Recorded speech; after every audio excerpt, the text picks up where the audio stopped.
Bonjour à vous, je suis le pasteur Zonor ici. Je suis dans la joie de vous parler ce matin. Je suis dans la joie, une extrême joie à cause du message que nous allons partager. C'est important que tu restes jusqu'à la fin parce que Dieu va te faire du bien, Dieu va te bénir. À l'église où je suis, nous sommes dans un programme intitulé La puissance de la déclaration. Et nous sommes dans un mouvement collectif de jeûne et de prière. Nous sommes au 6e jour aujourd'hui. Mais hier, c'était le 5e jour et nous avons eu des soucis techniques à l'église. Nous n'avons pas pu enregistrer malheureusement notre live.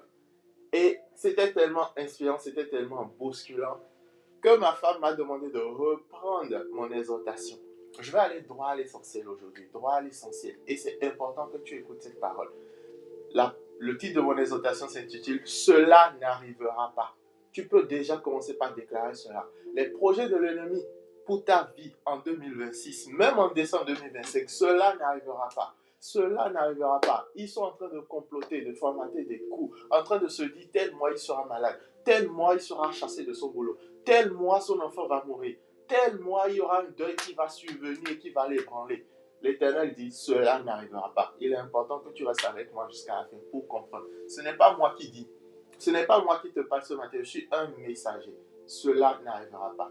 Donc, je parle du 5e jour. Aujourd'hui, on est au 6e jour de décembre. On est dans 12 jours de jeûne pour 12 jours, 12 mois de l'année. Aujourd'hui, nous sommes au 6e jour, mais je reviens sur mon message d'hier et ça va bénir ceux qui n'étaient pas en présentiel et aussi à toi qui regardes cette vidéo. Donc, je te disais, cela n'arrivera pas. Je prie que le Saint-Esprit te donne une assurance. Parce que derrière, on nous dit que la foi vient de ce qu'on entend.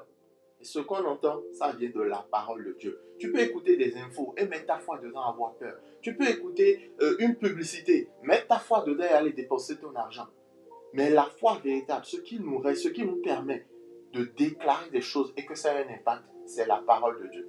Et nous allons nous reposer sur la parole de Dieu. Nous allons parler la parole de Dieu. Dans la Bible nous dit au commencement Dieu, le Saint-Esprit se mouvait au-dessus des eaux. Donc la terre était informe et vide, il y avait un chaos au-dessus de la terre. Il y avait un chaos, rien n'existait. Mais les choses ont commencé par exister dès le moment où Dieu dit. Dès le moment où Dieu dit, on dit que la lumière soit et la lumière fut. Dès le moment où Dieu a commencé par parler, le Saint-Esprit qui se mouvait, mais rien ne se passait, le Saint-Esprit a commencé par créer, le Saint-Esprit a commencé par agir. Et au travers de ce jeu, nous avons compris que, au lieu de se lamenter, au lieu de pleurer, au lieu de crier, de s'inquiéter, nous avons ce pouvoir créateur-là aussi. Face à certaines situations, nous avons le devoir et le pouvoir de parler. Et c'est pour ça que je te dis que cela n'arrivera pas. Les projets de l'ennemi dans ta vie, tu peux parler, tu peux ordonner, cela n'arrivera pas. Et nous allons comprendre. Pour vous mettre un peu dans le contexte avant qu'on ne lise, on va lire dans Ésaïe 7. Ésaïe 7, mais avant de lire, pour le contexte, il s'agissait du roi de Juda. Le roi d'une petite tribu comme ça. Tu te regardes, tu te dis, qui suis-je? Je suis insignifiant face aux choses qui m'arrivent. Je suis insignifiant face à la préfecture. Je suis insignifiant face à l'adversité, la méchanceté de ma famille. Le roi de Juda, c'était une toute petite tribu comme ça. Et souvent, comme on le voit dans le monde physique, il y a certains pays qui veulent envahir d'autres, qui veulent coloniser d'autres. Il y avait la Syrie qui voulait grandir en taille, qui était en train de vouloir bouffer les pays aux alentours. Et il y a le roi de Jérusalem et le roi d'une autre contrée qui se sont alliés. Ils voulaient que le roi de Juda s'allie avec eux. Mais si le roi de Juda n'était pas d'accord, ils allaient l'engloutir, mettre un autre roi à sa place, et le destituer ou le tuer.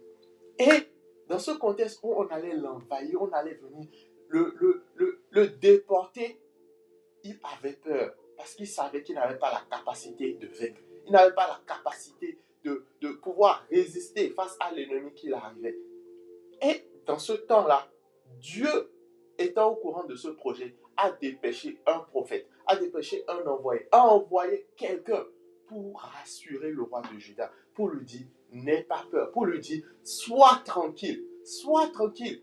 Dieu sait ce que tu traverses actuellement.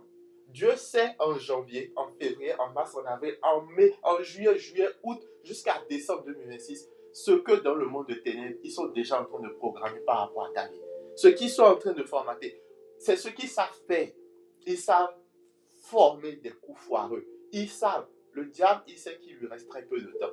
Donc, il cherche à gagner le plus grand nombre. Son but, c'est que toi, tu perdes la foi. Son but, c'est que tu ne comptes plus sur Dieu. Son but, c'est que tu sois dans une tristesse, que tu t'éloignes des gens qui t'aiment, que tu t'éloignes de l'église, que tu t'éloignes de la foi. Comme ça, il va bien t'abattre. Dieu sait pour chaque mois de 2026 quels sont les projets, ceux qui sont en train de déclarer. Si c'est sur une de tes photos, si c'est sur une poupée vaudou, Dieu sait. Mais Dieu va voir ce matin, bonne nouvelle, en tant que prophète, pour te dire, tous ceux qui sont en train de former, cela n'arrivera pas.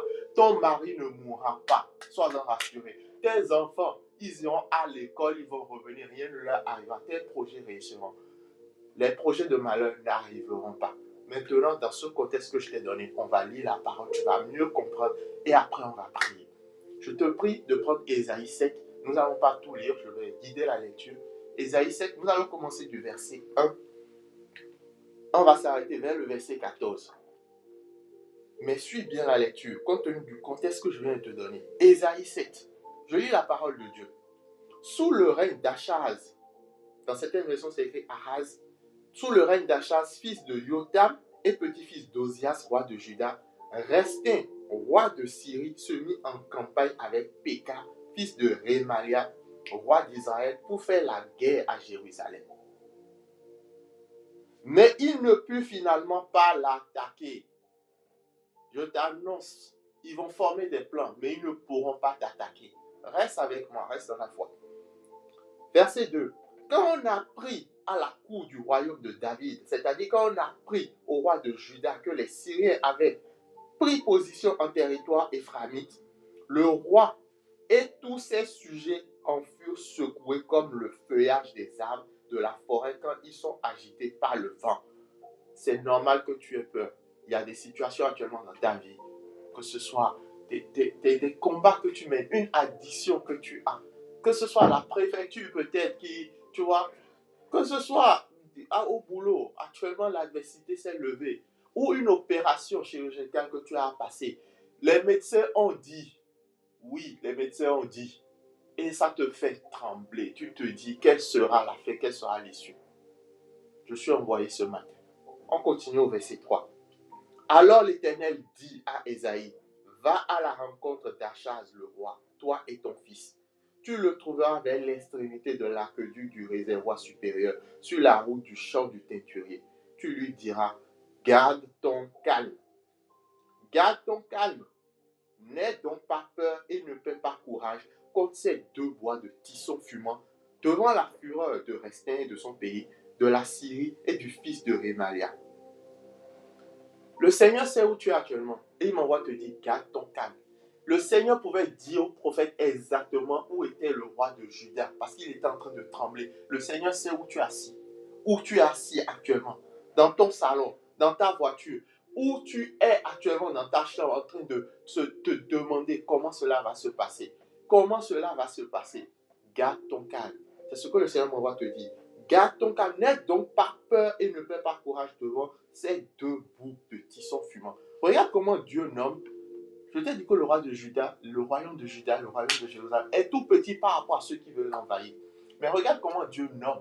Regarde le regard de Dieu par rapport à cette situation. Il appelle ça deux bouts de bois. Les tissons fumants, c'est quoi? C'est de la braise. Tu vois, quand le feu a fini de brûler, ce qui reste, quand les dernières braises sont en train de sortir leur fumée, en fait, c'est inoffensif. Et c'est comme ça que Dieu appelle ce qui t'arrive actuellement. L'adversité, les complots qui sont en train de former sur ton année 2026. Sois pas effrayé. C'est des tissons fumants. Ça fume. En apparence, ça a l'air de vouloir provoquer un feu. Mais Dieu dit, garde ton calme. Garde ton calme. Pourquoi tu dois garder ton calme? On continue. Reste avec moi. Verset 5 et verset 6, verset 7. La Syrie, il est vrai, projette un malheur contre toi, de concert avec Éphraïm et le fils de Rémalia, et ils ont dit, marchons contre Juda, jetons-y l'épouvante, conquérons-le, établissons comme roi le fils de Tabéel. Mais ainsi parle l'Éternel, cela ne tiendra pas, cela ne sera pas. Est-ce que tu comprends avec moi pourquoi je te dis de garder ton calme? Non seulement Dieu est au courant des projets qui sont en train de former contre toi, il envoie quelqu'un pour te dire, au fait, Garde ton calme. Ce n'est pas dans l'agitation, ce n'est pas dans les pleurs, ce n'est pas dans la supplication. Ce n'est pas parce que tu vas prouver à Dieu que tu mérites quoi que ce soit que leur projet n'arrivera pas. Et c'est parce que Dieu t'a choisi toi. C'est parce que Dieu t'a aimé toi. C'est parce qu'il a investi en toi. Il a écrit des promesses sur ta vie qui doivent arriver. Et quand il regarde ces promesses sur ta vie, c'est impossible que les projets de malheur que les autres sont en train de décréter arrivent dans ta vie. C'est impossible. Il y a des promesses qui sont sur ta vie. Il y a des réalisations. Il y a des impacts que tu dois avoir. Il y a des gens que par ta vie qui seront sauvés. Il y a des gens dans ta famille qui, grâce à toi, vont aller de l'avant, vont être connectés avec Dieu. Il y a des orphelinats. Il y a une ambition que Dieu t'a donnée, une vision que Dieu t'a donnée qui doit arriver à existence. Et tant que cela n'arrive pas, toi, tu ne peux pas partir. Dieu te dit, garde ton calme. Toute l'adversité, tout ce que tu crains, c'est quoi pour Dieu? Il appelle ça des bouts de tison fumant. Regarde l'adversité. Toi, tu appelles ça comment? Moi, j'appelle ça dans ta vie des insectes. J'appelle ça des cancrelats morts. J'appelle ça du tonneau vide. Hein? Dans mon pays, quand on te traite de tonneau vide, c'est que vraiment, il n'y a rien quoi. Tu fais du bruit pour rien. Laisse-moi te dire, en janvier, ils sont en train de former des tonneaux vides comme toi. Ils sont en train de former en mars, en avril, en décembre. Rien ne t'arrivera. Toi et ta famille, rien ne t'arrivera.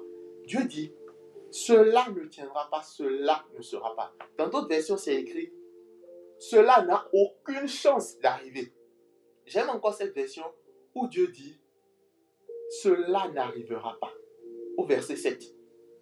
Cela ne tiendra pas, cela n'arrivera pas. C'est rare de voir Dieu parler à la négation. C'est rare.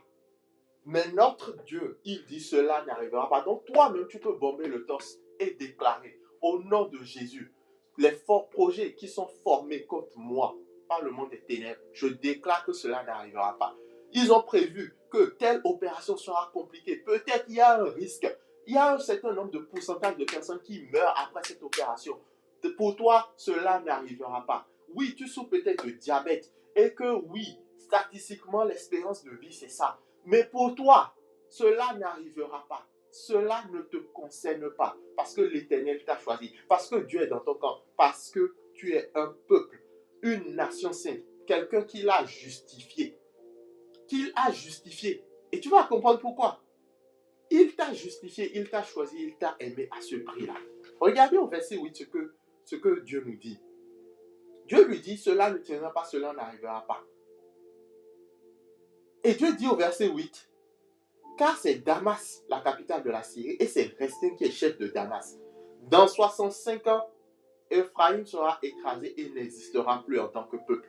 La capitale d'Ephraïm, c'est Samarie. Le chef de Samarie, c'est le fils de Rémalia. Si vous n'avez pas confiance, vous ne tiendrez pas. Dieu est en train de te dire, aie confiance en moi. Ce que moi je dis, je suis capable de l'accomplir. Dieu n'est pas comme un homme pour se repentir, où nous faisons des promesses, nous oublions. Nous faisons des promesses et nous passons à autre chose. Ou compte tenu de la valeur que quelqu'un nous donne, on le considère de la même façon. Mais Dieu, il n'est pas comme ça. Il t'a créé par amour. Il a décidé des choses sur ta vie. Il reste constant et fidèle à ça. Et il te dit, si tu ne crois pas en ce que moi je dis, c'est normal que tu sois gagné par l'inquiétude. Si tu ne crois pas que dans l'année 2026, au fait, personne ne peut te toucher. Tu es inattaquable. Les choses que tu as vécues en 2025 qui ne sont pas de ma volonté, cela n'arrivera plus. Mets ta confiance dans ce que je dis. Lève-toi pour ta propre vie. Déclare que ces choses que peut-être tu as vues, qui t'ont fait pleurer, cela n'arrivera plus. Dis-le, ose le dire. Parce que c'est le langage que Dieu parle. Cela n'arrivera plus. Cela n'arrivera plus. Dis à Dieu, j'ai confiance en toi. J'ai confiance. J'ai confiance. On continue notre lecture, verset 10. L'Éternel parla de nouveau à Achaz, le roi de Juda, à qui il est en train de dire, garde ton calme, cela n'arrivera pas. On dit au verset 11, c'est l'Éternel qui parle, c'est Dieu qui dit au roi, demande pour toi un signe extraordinaire à l'Éternel ton Dieu, soit dans les régions d'en bas, soit dans les lieux élevés. Mais Achaz dit, je n'en demanderai pas, je ne veux pas forcer la main à l'Éternel. Aïe, aïe, aïe. Ésaïe dit alors, écoutez donc, dynastie de David, Ne vous suffit-il pas de mettre à due épreuve la patience des hommes pour qu'il faille encore lasser celle de mon Dieu? C'est pourquoi le Seigneur lui-même vous donnera un signe. Voici, la jeune fille sera enceinte, elle enfantera un fils, elle lui donnera pour nom Emmanuel, c'est-à-dire Dieu parmi nous. Dans ce que nous venons de lire, qu'est-ce qui se passe? Dieu a rassuré, Dieu a envoyé son prophète. Il a ciblé exactement où tu étais, où le roi de Juda était. Lui a dit, garde ton calme. Ce sont des bois de tison fumants. En fait, c'est du tonneau vide. N'aie pas peur parce qu'ils font du bruit. N'aie pas peur parce que dans ta famille, il y a une tante qui apparemment est sorcière. N'aie pas peur parce que rentre en paix, prends ton billet d'avion, ils ne te feront rien. Pour ton mariage, ils ne pourront rien. Ils ne peuvent pas arrêter ce que Dieu a décidé sur toi. Dieu rassure le roi de Juda et lui dit, demande un signe, demande-moi quelque chose d'extraordinaire, quelque chose d'impensable, quelque chose d'inimaginable, quelque chose que toi-même tu sais que si ce n'est pas un miracle, si ce n'est pas Dieu, ça ne peut pas se faire. Et pas incrédulité. Ça peut être de la fausse, vu comme de la modestie ou de l'humilité. Mais en fait, c'est de l'incrédulité. Le roi de Juda ose dire non, qu'il ne veut pas provoquer la fureur de Dieu, qu'il ne veut pas provoquer Dieu. Ça a énervé Esaïe. Esaïe lui dit, mais vous fatiguez les hommes, vous fatiguez Dieu. Tu es là tous les jours à pleurer. Tu es tous les jours là à demander, Seigneur, fais quelque chose. Seigneur, aide-moi. Seigneur, accorde ma gloire. Seigneur, accorde ma victoire. Seigneur, maintenant, Dieu te dit, demande quelque chose d'extraordinaire, tu sauras. Et tu dis que tu ne veux pas demander. Dieu même sait toutes choses. Nous-mêmes chrétiens, parfois, on se complique la vie. On se complique la vie. Au lieu de se lever, de déclarer des choses, par la foi, de demander des choses à Dieu, on est là. Oui, Dieu sait toutes choses. Il sait toutes choses. Souvent, on prie, on dit, Dieu bénis-moi. Oui, il veut te bénir. Mais il y a combien de bénédictions dans la Bible? Il y a plus de 8000 bénédictions dans la Bible. Quelle bénédiction tu veux, mon fils? On dit, Seigneur, agis. Oui, c'est un Dieu qui agit. C'est un Dieu responsable. Tu veux quel agissement précisément? Tu veux quoi? Seigneur, ta grâce. Oui, oui, oui. Il veut te donner sa grâce. Sa grâce dans quel domaine? Est-ce que désormais, là où tu vas, partout où tu vas, tu veux une certaine faveur? Tu veux que des portes s'ouvrent? Tu veux un certain impact? Tu veux quoi? Jésus pouvait dire, jusqu'à maintenant, vous n'avez encore rien demandé. Demandez en mon nom, afin que votre choix soit parfait. Demande. Demande. Il t'a dit, garde ton calme. Il t'a dit, ils sont inoffensifs, ceux qui sont en face de toi. Ils sont inoffensifs. Maintenant, demande-moi. Fais pas une demande égoïste parce que oui, tu veux plus d'argent que tout le monde. Mais dans les promesses de Dieu sur ta vie sont liées aussi à la destinée des autres. Mais demande par rapport à ça et vois si Dieu n'agit pas. Demande. Ose demander. Le roi de Juda a refusé de demander je ne veux pas provoquer la fureur de Dieu.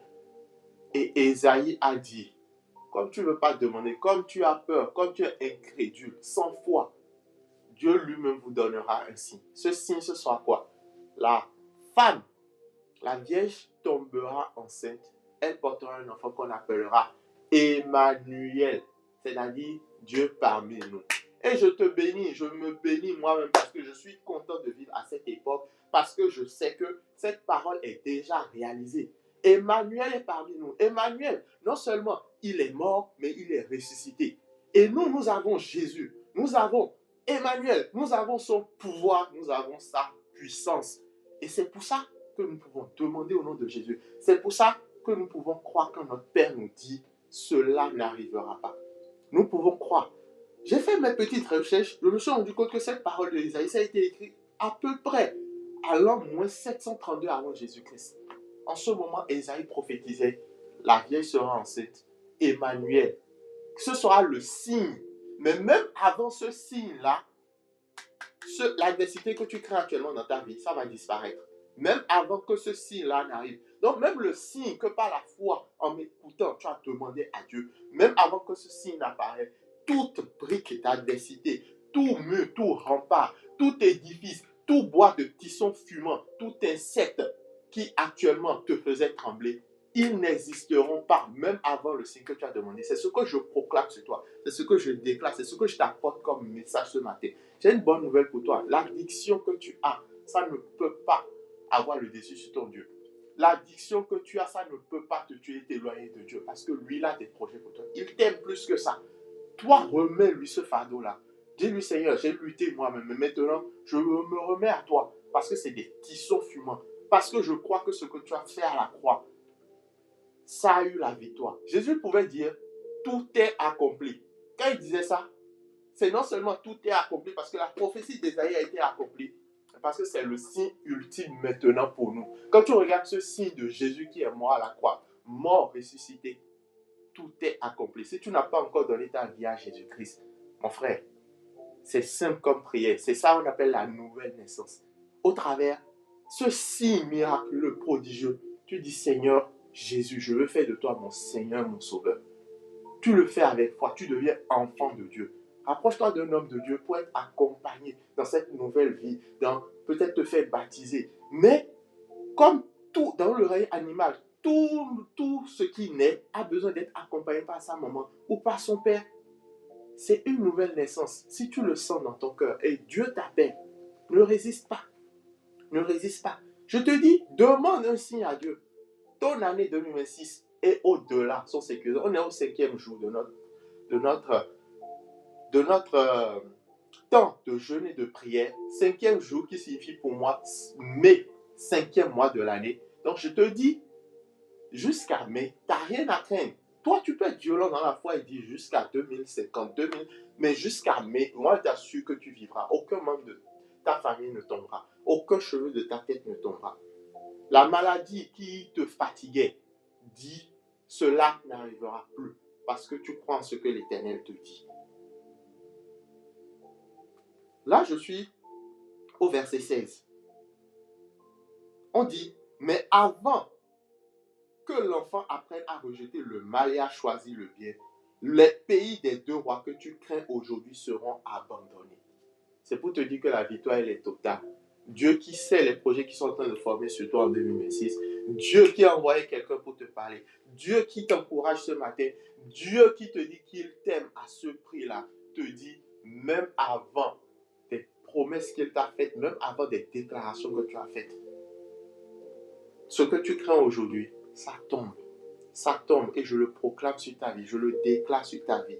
Je le proclame sur ta vie. Tu peux te lever, te mettre à prier. Tu peux te mettre à déclarer des choses sur ta vie. Tu peux toi-même regarder des situations dans ta famille actuellement, des situations dans ta santé, des situations, tes enfants, leur éducation, des situations dans ton église, des situations au boulot et dire cela n'arrivera plus.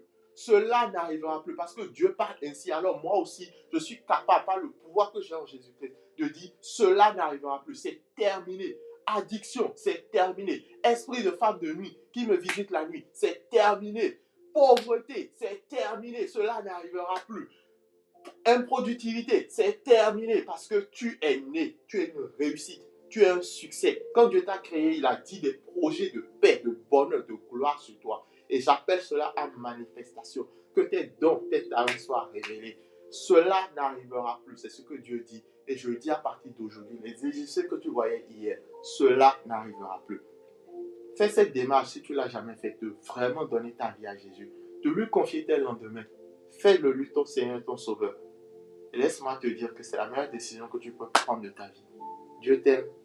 Nous sommes au 6e jour aujourd'hui, mais je revenais sur le 5e jour pour les bien-aimés qui ont raté, qui n'étaient pas là. On continue notre programme de jeûne et de prière. 12 jours de puissance de déclaration. Parce qu'il ne faut pas toujours pleurer. Il ne faut pas toujours se lamenter. Faut pas... Oui, tu te lèves, tu déclares des choses. Tu appelles à l'existence parce que c'est ce que Dieu fait. Sois béni, reçois l'amour, la paix, la grâce de Dieu là où tu es. Paix et bénédiction, joie de Christ sur toi. Sois béni abondamment. Shalom.